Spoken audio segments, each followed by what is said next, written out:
These aren't the stories your mother told you. No, these are the other stories.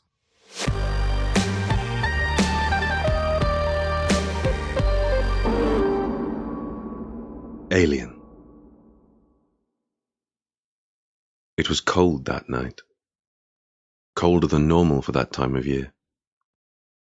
I remember clear as yesterday, though how could I not, given that it was when this nightmare began. I'd been out in the field tending to my flock when I'd first seen the light in the night sky. It was a fiery speck that twinkled like a distant flame at the end of a pitch-dark cellar. I remember glancing up at the time and disregarding it as meaningless, the folly of the heavens, but I'd soon find my initial assessment to be wholly inaccurate. A while later, for reasons still unknown to me, I glanced up a second time to see the speck had now doubled in size. This time it held my gaze, and I just stared upwards until my neck got sore. Within the burning orange, the shape of a dark disk was now visible. There was something solid in the fire. A rock, maybe, I thought. I considered running to the local town to alert the village council in case it was something more, but thought better of it. What's the point? I'd asked myself. Space rocks fall in my fields all the time. Only recently had I found a large meteor the size of my skull still smouldering in its crater not too far from where I was standing that night. This was just another rock. I was sure of it. After rounding up my wayward cattle and herding them into their night dwellings, I set back to my house, sparing one last glance upwards. This time, I was stopped dead in my tracks. The rock was now as large as our star in the night sky. Now, however, the rock was recognizable as something else, something artificial. A metal disc that I remember thinking at the time looked like a burning plate. A burning plate that was getting larger as it drew closer.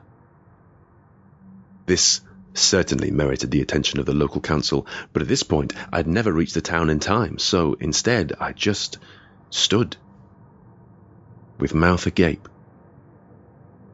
and watched.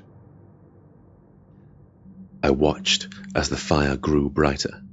I watched as the disc grew larger, and I watched as the object came to a surprisingly gentle collision with the ground of the field adjacent to the one I was standing in. The ground shook as dirt flew into the air, and still, all I could do was watch. Eventually, I somehow managed to move, and did so in the direction of this landed heavenly thing as fast as I could. This apparently wasn't the first time a metal object had fallen from the sky.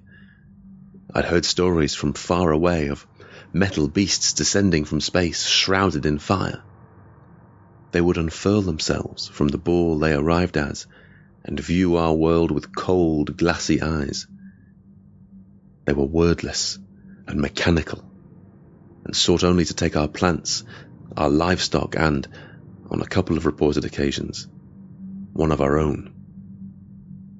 These were just rumours, though, hearsay, and most had disregarded them as such, but now, faced with a thing in actuality, I realised there must at least be some truth to the stories. As I arrived in the adjacent field, I found the disc, which, as it happened, was more conical in shape, sat smouldering in the dirt bowl its impact had formed, like a metal egg in an earthen nest.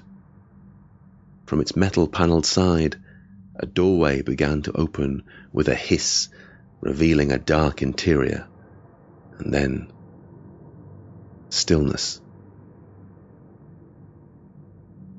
A slave to my curiosity, I took a couple of foolish steps forward, eager to peer inside.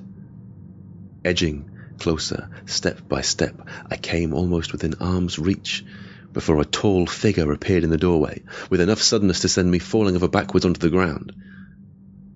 The visitor was garbed in strange, chunky pale clothing that appeared seamless.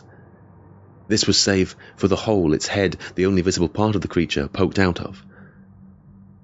It appeared fragile by comparison to us.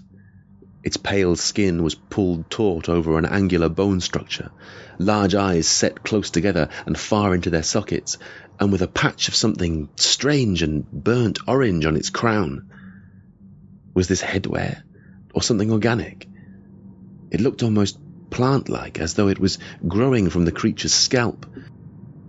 Seeing me sat on the floor, it took a step forward and extended its hand, adorned with an extra digit, in my direction. I viewed it suspiciously. Was I to be taken with the visitor, like the victims of the stories I'd heard? It pulled the tight skin around its mouth back to reveal rows of tiny teeth, far more than normal, all of near uniform size. I couldn't tell if this was an expression of aggression or reassurance, though given the circumstance, I assumed the latter. I felt far from reassured. "Who are you?" I wanted to scream. "Where do you come from?" I already half knew the answer to this second question. Upwards. Outer space. What stood before me was a creature from another planet, another galaxy for all I knew.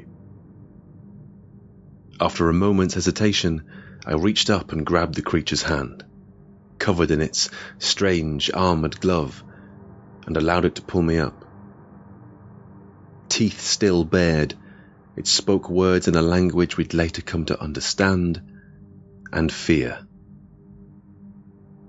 This was only when its peers used this language to talk us from our homes, which we'd soon learn were positioned over rich mineral and ore deposits we had yet to discover for ourselves.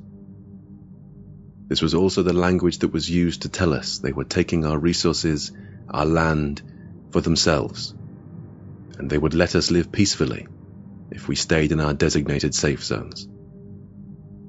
They then used their words to negotiate the terms of our slave-like labor in the mines they'd set up in the rubble of our former towns. "Don't worry," the visitor said after helping me to my feet. "I'm from the planet Earth. We come in peace."